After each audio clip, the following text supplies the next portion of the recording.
adult, I would vote not guilty. And if I had $1 billion, it would be $20 million bounty on George Zimmerman, and I'd have professionals flying in from all over the world. Case closed. My. Oscar, you in the chat room. Right. Trayvon was trying to get that's why he told Rachel, I think I lost him. And she said, run. He said, I'm not going to run now because I'm close to my father's house. So for anyone who wants transcripts or ask who started the fight, George Zimmerman started the fight. I don't he was through the first punch by following that child. When he follows that boy and say, everybody heard the transcript of what was said. Well, if you paid attention to the trial, you know what was said. Rachel's already told you what was said. He followed him. He was trying to dump George Zimmerman. That's why he couldn't get on. And somebody said, why did he keep on going home and minding his business? He was minding his business. So don't ask no dumb behind questions like that. How many calls can you get on one topic, Larry, on this one? Whatever rules y'all set, I'm fine with it. But if we just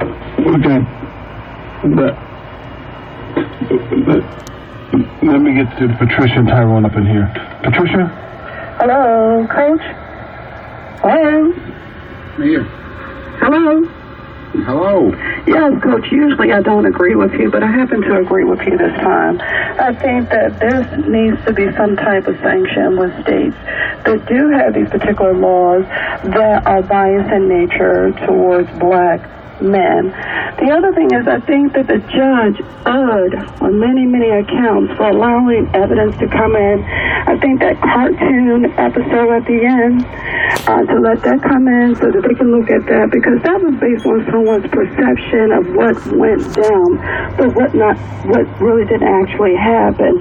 And then not allowing evidence to indicate that George Zimmerman could have in fact been racist.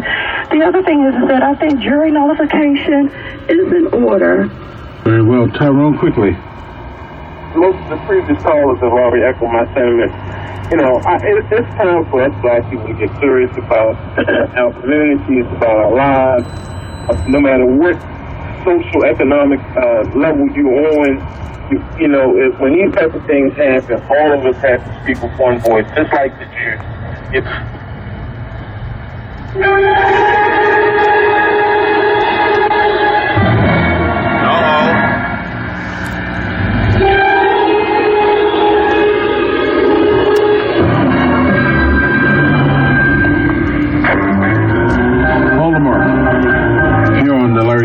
Show. We have paused this week to lift up those who are in the business of being lawyers. And did we come up with a list? Yes, we did. And I'm happy and proud that we have got in day 2, Esquire, top ranked Esquire attorney, Warren Brown. Good morning, sir. I'm sorry we had a little mix-up here. We would have had you on a little sooner. We're glad you did call. And Warren, first of all, you were selected with no hesitation because your record speaks for itself. Yesterday we had Billy Murphy. Today we're honoring yourself. And we think it's important for our community to pause every now and then and give folks their flowers and their appreciation while they're on the good side. Yeah, well, I appreciate it, Larry. You know, I had the advantage of growing up, being born when segregation was legal in America, being 60 years old that I am. And so I had a sense of the way it was when, discrimination was legal. And so, that kind of drove me to do what I'm doing, to practice law. And so when I do practice law, I have an eye on the past. I read Larry Gibson's book on Young Thurgood, which was magnificent. And that was a classic case where this individual, a lawyer, used his trade, his craft to make things better for black folks. And I think that's something that we all ought to be focused on, especially people in my profession. No doubt, no doubt. As you look over the years, how many years has it been for the practice? I have been out of law school since '77. I've been on my own since for the last 25 years. And so, you know, it's a lot of water under the bridge, no doubt about that. But, you know, the good thing about it is when I returned to Baltimore I started practicing in Memphis, Tennessee. I was down there for 3 years, and I came back to Baltimore for 7 years. You know, all the black lawyers knew each other. There were only a handful of us. And now there's so many that, you know, there's plenty that we don't know. And that's a good thing. There were no blacks in the white firms when I came back in 1980. And now, you know, there are, you know, plenty. And so, you know, so there's been a lot of progress along the way. And that's important. I've tried to extend myself. I've always maintained enough office space to have young lawyers, and at recent count I've had 26 young lawyers come through my office. I haven't charged them any rent. I've given them cases to handle where they can make a few dollars to help them build their practice without the pressure of rent and secretary and Xerox machines and things of that nature. And so, you know, I just believe that it's important once we get to a certain level to reach back and bring other folk on. We as a race haven't reached the point where we can be selfish without gains. You know, we've got to share those, and even if it means a financial sacrifice. One of the things that was clear, your name, along with Billy and Dwight and others, to have that recognition says to me that your street cred and the respect and the high esteem that you all are held. There's not too many conversations. I don't care if you're in the barber shop, the beauty salon, walking in Lexington Market, or in Security Mall. You talk lawyers, you can catch within any conversation any one of the 5 names of you that we've chosen to honor this week. That should make you proud that you've got yourself in that position. Yeah, you really feel blessed because each of those that you've made mention of, all of us can name a legion of other young lawyers that came through with us. That, 7/16/2013. And it's not easy when you're out here, especially as you try to practice. You're your own boss, and so you are a target. And if you're trying to do anything that challenges the system in any form or fashion, you end up on the radar of the powers that be. And so you dodge a lot of bullets. And so people like Dwight and Billy, you know, out there, you along with them than I.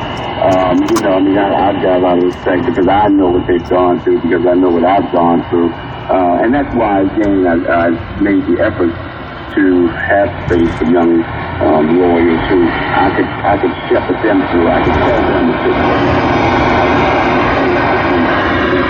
do, not to do, to avoid some of the problems.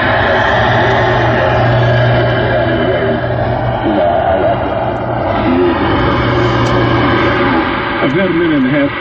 What is your reaction to the Trayvon Martin Zimmerman case? Well, let me say, what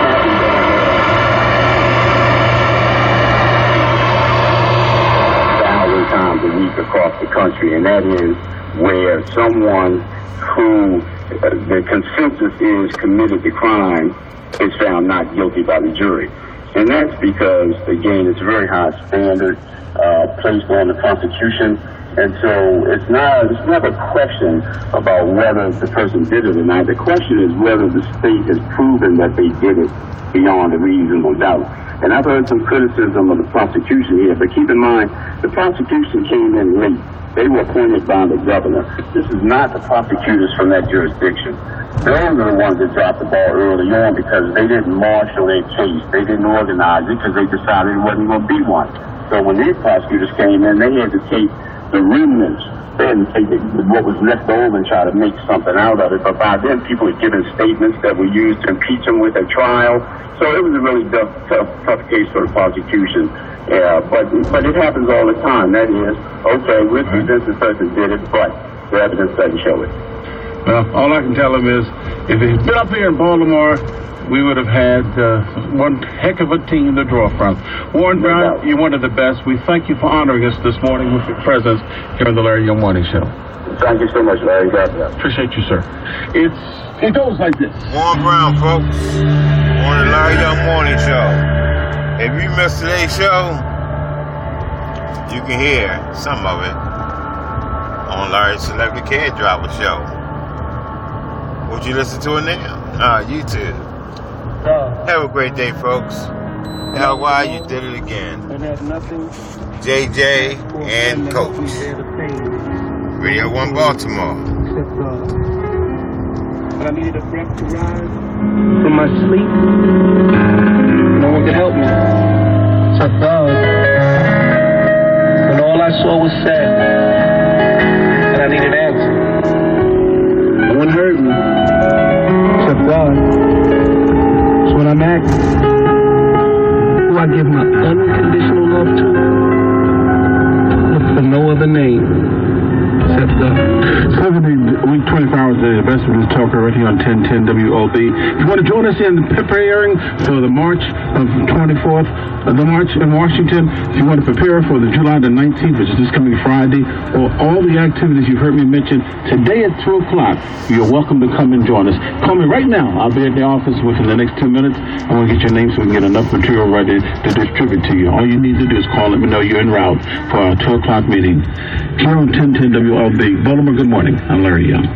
WOLB Baltimore, a Radio 1 station where information is power. A juror identified as Juror B37 is the first to speak out about the Zimmerman trial.